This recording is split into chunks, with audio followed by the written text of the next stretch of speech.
Alhamdulillah, nahmaduhu wa nasalli ala rasulihil kareem, amma ba'd, fa'a'udhu billahi minash shaitanir rajeem, bismillahir rahmanir rahim. Allahumma rabbi shrah li sadri wa yassir li amri wa hlul 'uqdatam min lisani yafqahu qawli. Sadaqallahul azim. Assalamu alaikum wa rahmatullahi wa barakatuh. In this session, I want to speak about something of very, very profound importance that we are finding ourselves in around the whole world. That is the situation in the world for the Muslims. And I entitled this session, Naseehah for Survival in the Age of Dajjal. A brief background about that. Naseehah, because I don't claim to be anything. There are many who will be listening who will be more knowledgeable, more beneficial to others, more closer to Allah subhanahu wa ta'ala than I am. And so I can just give Naseehah, and that is what I'm doing. And further to that, I want to share something with you that I've feeling for a long time. And Allah subhanahu wa ta'ala has pushed this to the point where I decided, okay, I'm going to speak about it to people. And if it's benefiting me, alhamdulillah, it may benefit others. Because Rasulullah sallallahu alaihi wasallam said that a part of Iman and a believer is that he wants and loves for others what he wants or loves for himself. So I want for you to, whoever you are, wherever you listen, wherever you hear this, to benefit in the way that I have, and perhaps inshallah more so. We find ourselves in a situation that I can only call the age of Dajjal. No, the Dajjal is not here, but it doesn't need to be. The halat in the dunya, the situation we find ourselves in is very Dajjalic. His influence is already here. And this is something which Rasulullah sallallahu alaihi wasallam warned us about time and time again. So I want to discuss some of this, and inshallah, it will benefit all of us who listen.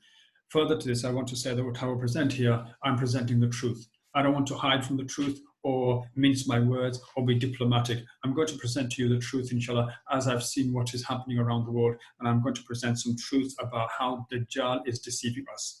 And it takes humility and humbleness to accept where we are wrong before we can start to put it right. But we are all in need of putting things right in our lives. I begin with the ayah from the Quran, where Allah subhanahu wa ta'ala says, A'udhu billahi minash shaitanir rajeem, bismillahir rahmanir rahim. Qad aflaha man zakkaha. Successful indeed is the one who purifies the soul. So how do we begin with the purification of the soul? Well, at the beginning, the soul, it begins its life on earth in a clean and radiant form. The soul is made of nur. It is clean, it is radiant. It comes down from the heavens into the womb of its mother to be. And there it begins its life.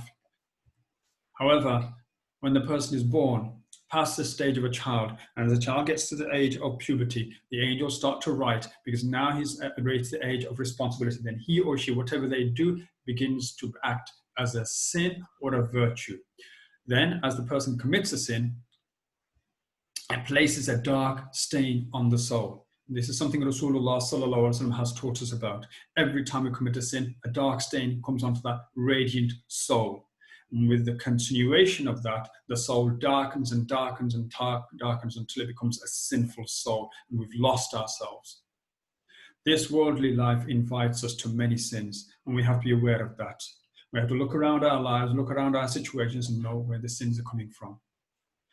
Right now, we are now in the age of Dajjal. This is the worst stage of human history ever.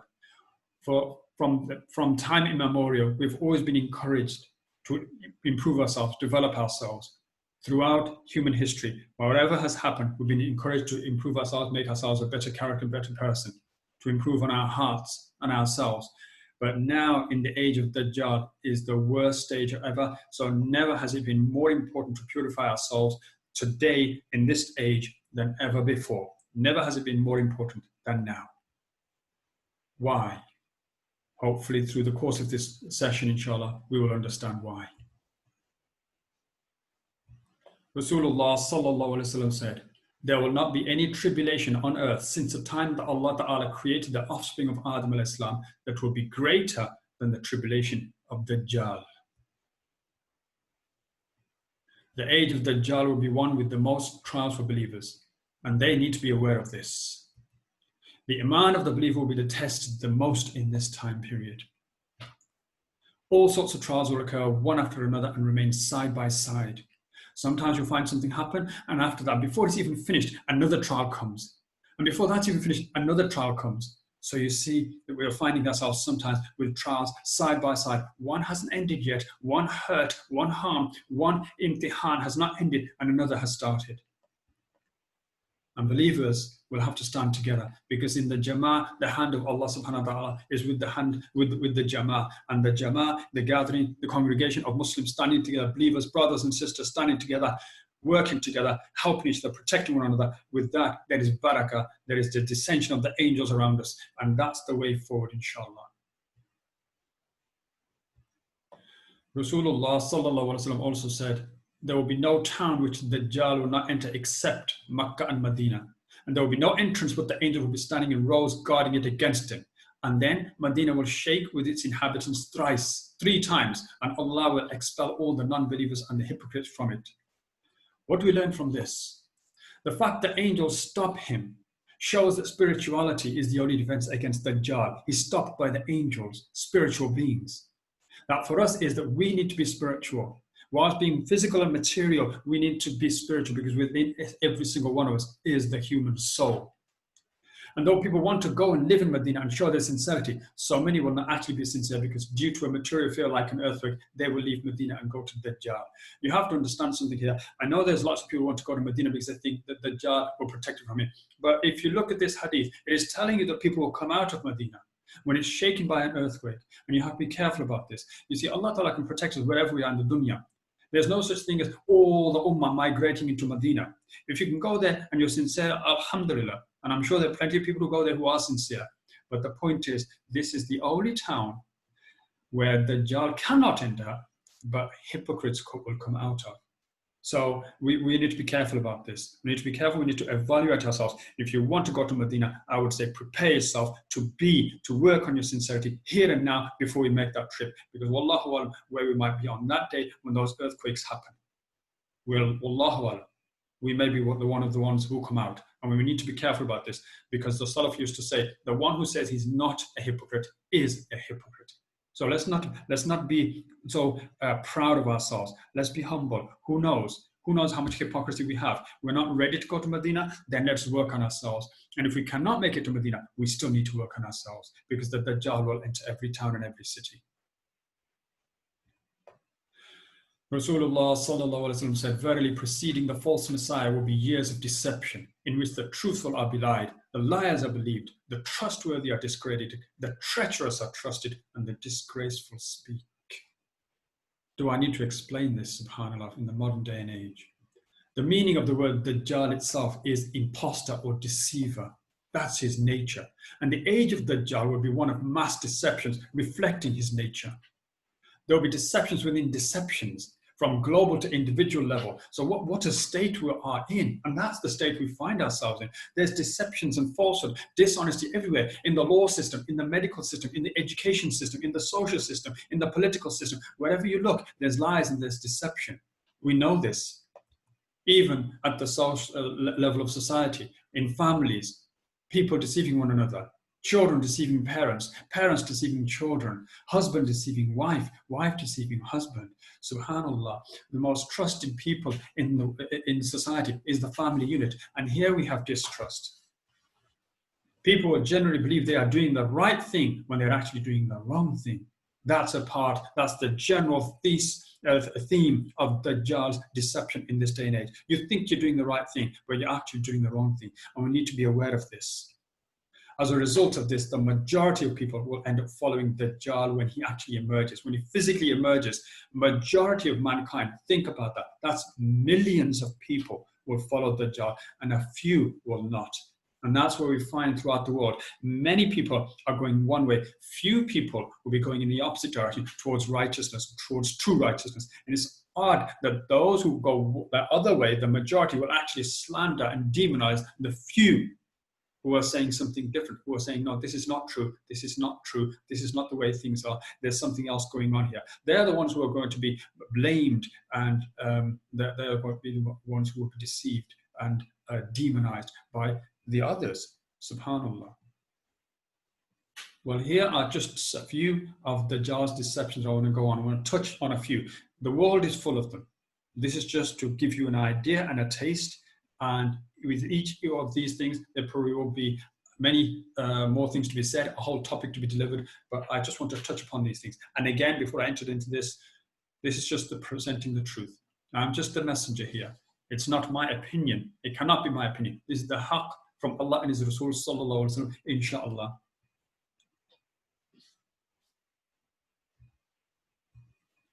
First and foremost, before we look at the deception of Dajjal, let's look at what he himself looks like and the deceptions within that. Rasulullah sallallahu alaihi wasallam said, Allah has not sent any prophet, but he warned his nation about Dajjal. I will describe to you in a manner in which none of the prophets has described him before me. He is one-eyed, and your Lord is not one-eyed. And written between his eyes is Ghafir. Every believer will read it, whether he is literate or illiterate. I just want to take one point from this hadith. Whether he is literate or illiterate. How can we read something whether literate or illiterate? How is that possible? I mean, you have to be literate to read it. How can you read it if you're illiterate? Well, perhaps because it's not text. In which case, what will allow us to know and recognize something which cannot be read, but is there for everybody to know and understand? It's something called firasa, spiritual insight. This is something that mu'min has, and I'll touch upon this again, inshallah, a little bit later on in this session. A short, brief Googling on the internet, and you'll find pictures of Dajjal, and here's one. I mean, subhanAllah, this is set by us. It's not set by non-Muslims. This is set by us because, as you can see on his forehead, it says Ghafir, and this is the Dajjal, and only Muslims talk about Dajjal. So this is one of the images of Dajjal forwarded. Here's another one. I mean, some of these range from the ludicrous to the humorous. And here we go again. Here's another image, and here's another image. All of these are images of Dajjal put forward by Muslims and organizations and talks and halakas and so on. Now think about it. Look at these pictures. Well, I just said to you that Dajjal, majority of people follow Dajjal. When Dajjal comes, because he's going to be followed, he's going to be a leader. If he's going to be a leader, he's going to be voted in. Now, can you imagine voting in one of these people? Can anybody vote in somebody like this? No, we would never do this. So obviously, this is not the way Dajjal will look. And this is a deception of Dajjal. Dajjal's happy with this. He's happy that we're putting out pictures like this about him because he knows that when it comes to it, when he does come out, and he's going to be a normal human being, looking normal as anybody else. In fact, he's going to be extra charming. He's going to be able to beguile people. So as a result of that, he's happy that you're looking for somebody like this because when he turns up, you're completely missing. You'll miss out that that's the Dajjal you're dealing with, and because you're thinking it's going to be somebody like this. And this is psychological. Once you put out an image of something, it stays in people's minds, and they start to look for something that looks like that, resembles that, or is that. So subhanAllah, we need to be careful about the images we put out of Dajjal. Here's another one. This baby was born in Israel, and the baby has one eye. Subhanallah, the Muslims went crazy. Oh, the Dajjal's been born. I mean, it's in Israel. Where else would it be? So it's got to be Dajjal. Think about it. Nowhere does it say about the birth of Dajjal in Hadith. And if that was the case, then that's it. Here's the baby. Let's get rid of him. End of story. Having said that, where's our humanity? Would anybody really want to kill a baby? The fact of the matter is that this is just a medical problem. It happens from time to time. A child is born with one eye. It's called cyclopsis. Children are born with various defects at times, sometimes with more finger digits or toe digits, sometimes with a cleft lip, or sometimes two twins are co-joined together and born. This is just a medical issue, and we should feel sorry for this child. And furthermore, this child is a girl. So much for Dajjal, because Dajjal is a male. Oh, please don't throw at me transgender. Don't throw that at me. There's no hadith that says that Dajjal will be born a female, will grow up as a woman, and then have a sex change and become a man, and then start to lead the world. No, that's not happening. This is a poor baby girl, and we should make dua that may Allah Ta'ala give her shifa. Subhanallah, what kind of a life she will have. Wallahu. In fact, the medical reports say that such a child doesn't last long, dies after a few months or a year. Subhanallah.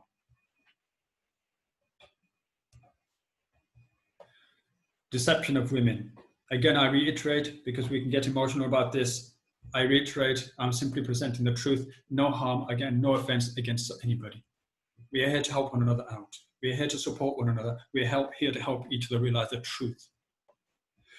Rasulullah sallallahu alaihi wasallam said, the false Messiah will come upon this marsh of Mariqat near Medina.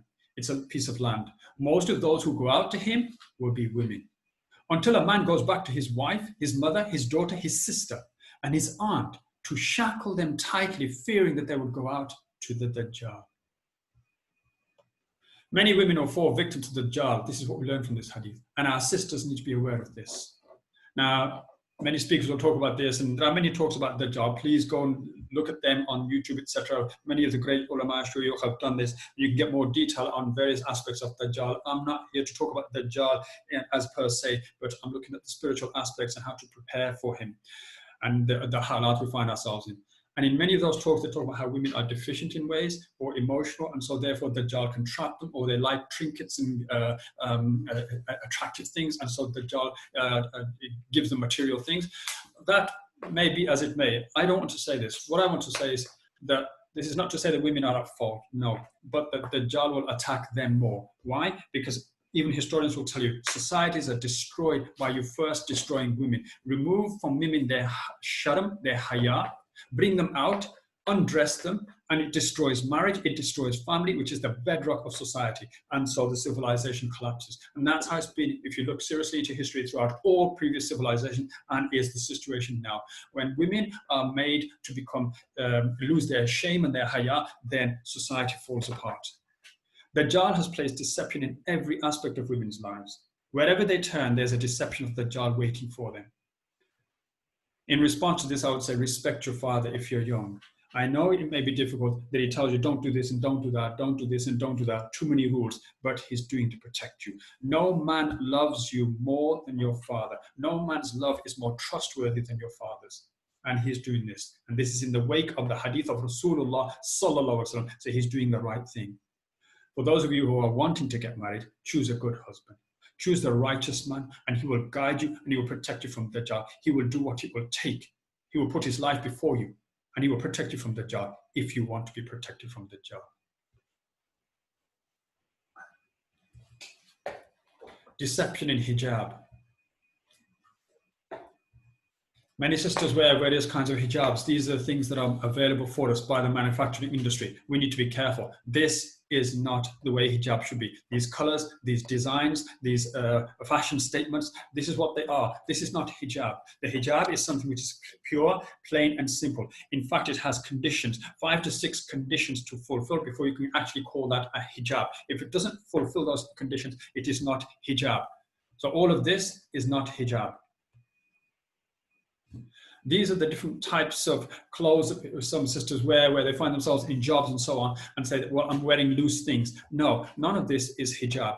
Do not compromise the command of Allah Ta'ala, and do not earn the ghadab of Allah while you're earning the material money of this dunya. Our rizq was written in the wombs of our mothers before we were born.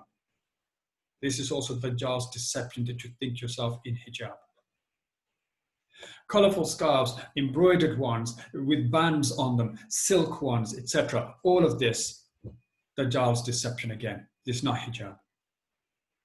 A hijab where most of the sisters, 80-90% there, but then she sports it with a wraparound that's got tassels on it, or it's got a fringe on it, or it's got embroidered on it. Again, Dajjal's deception. And while we're on the topic of clothing, let's not miss out ourselves. Brothers, we need to look at our clothing too. When we're dressed like this, I'm sorry, but this is not correct. Jeans is not correct. Originally, the design of the libas for men was that the top would go down or flow over the trousers to the ankle practically. And that's the shirt. The shirt would cover the trousers. And the trousers was actually seen as an undergarment, as an underwear. Over time, with the Dajjalic system, the shirt has been decreased in length, decreased above the knee, above the waist, and now it becomes this so-called t-shirt. Even a shirt in a suit is tucked into the trousers. And what does that leave? That leaves the trousers. And what's on the trousers? Whether it's a trousers for men, whether it's a trouser for women, it has a zip. What does the zip represent? I'm sorry, but that's the reality. It represents our private parts. That's what it represents. Now, every man should think about this, and we should have some sharm. But I'm walking around in front of my sister, my daughter, my mother, with a pair of trousers on with a zip on it. I'm walking around in front of these women, my family, my mother. I don't want to go into any further detail. Maybe sisters are listening to this as well, inshallah. So out of respect and due regard to them, I will not say more about this. But the fact of the matter is I've said enough for adult human beings to understand what I'm saying here and why this is not correct. The jeans is also a sexualized clothing. Amongst all the clothing that we have, if we were to translate clothing into a human society, then the lowest in the human society, the most disrespectful human being in the human society is a prostitute. And in the same sense, in clothing, the lowest in clothing is the pair of jeans. It is the prostitute of clothing. And I'm sorry about my harsh words, and maybe I'm not so sorry. The fact of the matter is, it is the truth. We need to look at our clothing, and we don't just look at this as, oh, you should be wearing this and you shouldn't be wearing that. Take a look at ourselves, brothers. Take a look at ourselves and what we should be or shouldn't be wearing. Let's correct ourselves before we correct our sisters. Our sisters will correct themselves automatically, inshallah. Dajjalic deception.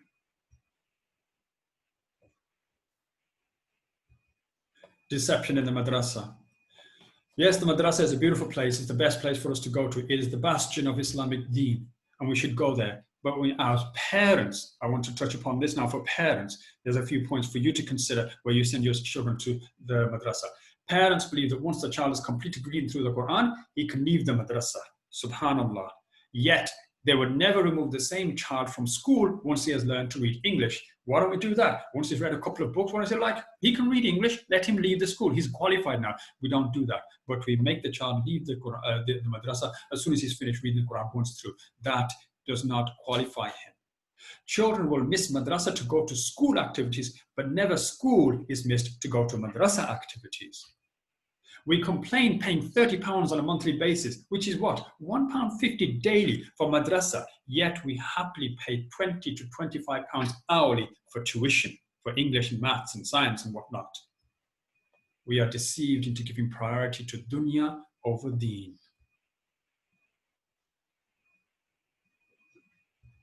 Deception in schools. The negative effects upon our children at schools are too many to list here. I'm just, I'm dumbfounded here. So I'm just going to briefly touch upon things. It's an entire talk on itself. Teenage girls who are kept separate from boys in the home. Their fathers keep them separate, etc. Yet they are going to school and freely mixing in the classrooms. Or do we not think about this? In the homes, we keep them separate. A stranger comes to the house, we send our daughters and wives upstairs or into the kitchen. And so the non-mahram is here. But when we take them to school, we take them to school ourselves and we put them in those schools and they're in mixed environments. Do we not remember the same ghaira then? Under the excuse of uniform, our girls are in skirts. Many of those are simply miniskirts. If everybody knows the history of miniskirts, when the miniskirt first came out in the 1960s, and we had actresses modeling those skirts, and so everybody started wearing them, they were practically knee-length skirts. And that was called a miniskirt. Today, I know it's shorter, but today the school uniform is the miniskirt of the 60s. So they are in miniskirts. As for the subjects, atheism is taught in science. Big Bang Theory, mankind came from primordial soup, which was made of cells, which became tissues, which became fish, which became land organisms, land animals, which became apes, which became human beings. This is taught to our children. All this kufr is taught to our children. In English, we are taught romance. Oh yes, if you didn't know that, check out the homeworks that your daughters get, that your sons get, especially in poetry. It's romantic, and that's taught into and placed into the minds of our children. We are taught lies in history, things that are incorrect, distorted history, that Muslims spread by the sword, their Islam, and so on. Not just the Islamic history, but other histories as well. There are a lot of things are taught to us which are actually incorrect. And now, as if that wasn't enough, we've got RSC, we've got sex education, which a lot of children are suffering. And still, subhanAllah, despite all of this, our, mashallah, Muslim parents, we are still sending our children to school, and then we wonder why they are badtameez, they are disrespectful, they are disobedient, they go off on drugs, they go off on girlfriends, they go off in the crime and join gangs. Why? Because we have ruined their Islam, and we've allowed them to be absorbing all of this confusion. We are deceived into ensuring our innocent children attend school, because we push them to go to school. We are concerned about them missing a single lesson.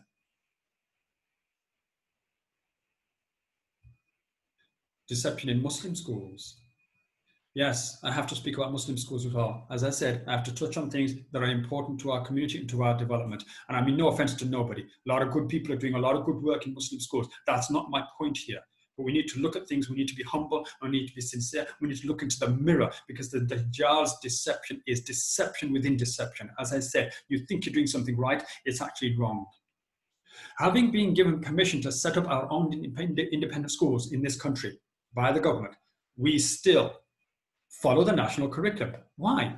The law of the land says you don't have to follow the national curriculum. Why are we still following? What was the point of setting up our own schools to teach our own deen if we're following the national curriculum, which is all the problems I've just mentioned in the mainstream schools?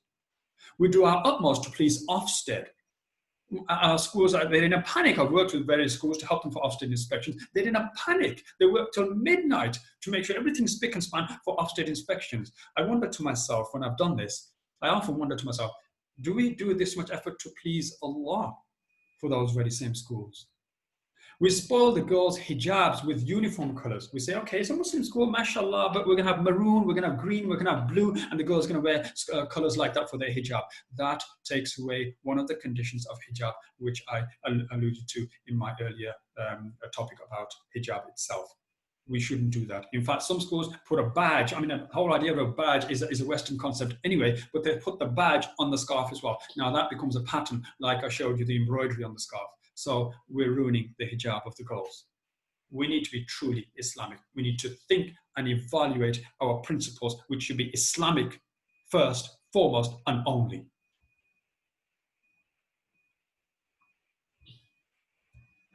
Deception in food, junk food. Take a look at what we eat. Take a look at what we eat. Rasulullah sallallahu alaihi wasallam said, towards Qiyamah there will be an abundance of food, much of which has absolutely no blessing in it.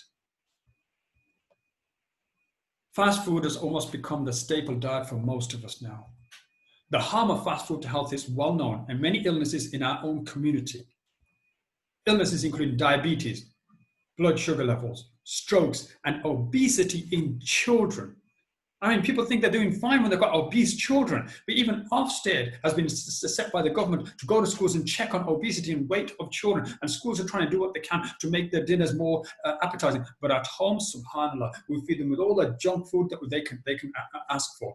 This is not correct. Parents have a duty towards their children. We're not helping them. If you make them obese, if they're overweight, subhanAllah, take a look at that child. That's the fault of the parents. That child, he doesn't know, it's his child. He would want sweets and chocolates and whatever it is, but it's for you as an adult to have brought them up on good food and to wean them onto good food if they're not on good food, because obesity will lead to heart attacks.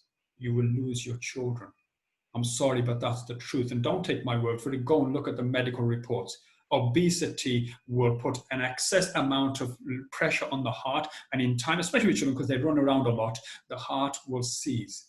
Even in the elderly people, as you know, in adults, we can't climb the staircase and get to the top without being out of breath if we're overweight. We're not supposed to be overweight. They're not supposed to be overweight. Fast food is known as junk food. Junk food. Yet, knowing it to be junk, we still eat it. What kind of sense is that? Truly, this is a deception of Dajjal. Dajjal and Ya'juj wa Ma'juj. You will find many talks on Dajjal, and you will find many talks on Ya'juj Ma'juj. Did you know that these two are connected? Let's have a look at this. This is a famous hadith from Tamim al-Dari radiallahu anhu, who's a Sahabi, and I'm sure many of you will have heard it. If not, please listen to any of these talks about Ya'juj Ma'juj, and you'll hear the hadith there. He travels in a ship that gets lost at sea. He ends up on an island with some Sahaba, and they find somebody there inside a major building, and a stone building, a sort of like a worship building, a church type building, and there he's tied up, and there he asks them particular questions, this being, and that being is Dajjal, and he says to Tamim al-Dari, inform me about the lake of Tabariya. We said, this Tamim al-Dari, which aspect of it do you want to know about? He says, is there water in it? They said, there is abundance of water in it. It's the Lake Tabariya, which you also know as the Sea of Galilee, by the way, the Sea of Galilee. Thereupon Dajjal says, I think it will soon become dry. Okay, you got that? He says about Lake Tabariya, it will soon become dry. This is Dajjal. Okay, hadith number 1. Hadith number 2. Rasulullah sallallahu alaihi wasallam talks about the Ya'juj Ma'juj when they are released from the wall of Dhul Qarnayn and they come out in their hordes. So Rasul Sallallahu Alaihi Wasallam says, when those from amongst Ya'juj and Ma'juj who constitute the former part, i.e. the ones at the front, they were that part of their army, when they passed the lake of Tabariya, they will drink up all the water of that lake. And by the time those that constitute the latter part, the back of the army, that pass through the same lake, they will say, there used to be water here long ago. What's happened here? The water in the lake of Tabariya has dried up. Who dried it up? The Ya'juj, Ma'juj. Who else asked about the lake of Tabariya? Dajjal. So Dajjal is connected inseparably to Ya'juj wa Ma'juj. He asks about the river Tabariya disappearing. It is Ya'juj wa Ma'juj who will drink the river Tabariya when they are released. We need to realize and understand the connection between Dajjal and Ya'juj wa Ma'juj to understand Akhir zaman, the end times, which we are in right now.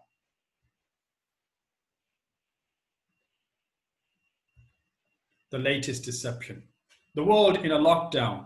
Now, I'm not going to say too much about the coronavirus and what's going on there. That's a talk for another time. But I want to look at something which I believe not many people have mentioned, and I want to mention this, inshallah, and put it out there. The spiritual impact of the lockdown. Consider this. The adhan was stopped around the world. The salah was stopped around the world. The recitation of Quran was stopped around the world. Once you close down the madrasah, there's no more hifz classes. There's no recitation of Quran. Ramadan passed without congregational ibadah, taraweeh, etc. Now, think about this. Every year after Ramadan, the shayateen who are chained in Ramadan are released. The shayateen who are chained are released, but the ibadah also continues after Ramadan, and so there's a balance between the two. Okay, there's a balance between the two. Every year, it's been happening since Rasul Sallallahu Alaihi Wasallam first came out with Ramadan and told the Muslims to celebrate Ramadan. We started fasting, and therefore after Ramadan, the shaitans were locked down, and then the shaitans were released. But people will continue that ibadah, especially after Ramadan, because people are high with ibadah, so they still continue some of it petered down. But nevertheless, an amount of ibadah continues around the world. Adhan, salah, recitation of Quran, whilst the jinn, the shayateen released. But except for this year. What's happened this year? Lockdown has caused all of the above to happen. No adhan, no salah, no recitation of Quran, yet the shayateen were released into the world again after Ramadan. Has anybody thought about this? What is the impact of that? We have 100% shayateen out. We have zero of ibadah to counter it for the first time in Islamic history. Something to think about from the spiritual point of view, something to cry about. So I go back to where I began with the purification of the soul. The soul begins its life on earth in a clean and radiant form. Each sin a person commits plays a dark stain on the soul, and with continuing sin, the soul darkens, becomes sinful. This worldly life throws many sins at us. We need to purify our souls in the age of Dajjal more than ever before. Why? I come back to that. Why? Two reasons. Rasulullah Sallallahu Alaihi Wasallam said, beware of the firasa of the believer. Verily, he sees with the light of Allah Ta'ala. The believer, due to his or her devotion to Allah Ta'ala, is given firasa. Only with this will we have the spiritual insight to recognize and see through the deception in the age of the Dajjal. It's the firasa, it's that insight. And now that we are living in and through the age of the Dajjal, we need this more than ever. And the second reason, when three things appear, Rasulullah Sallallahu Alaihi Wasallam said, faith will not benefit one who has not previously believed or has derived no good from his faith. The rising of the sun in its place of setting, the beast of the earth, and the Dajjal. So when he comes out, it's too late. We need to work on ourselves now. When Dajjal appears, it will be too late. The need to purify our souls from the corruption of the dunya has been and still is the greatest priority. In the age of Dajjal is the highest priority. We need to respond now. There is no tomorrow. We can't put this off. We have to think about what we're involved in, and we need to do it now. Going back to what Allah subhanahu wa ta'ala says, قَدْ أَفْلَحَ مَنْ زَكَّاهَا, and Allah ta'ala follows that with وَقَدْ خَابَ مَنْ دَسَّاهَا. Successful indeed is the one who purifies the soul, and failed indeed is the one who corrupts it.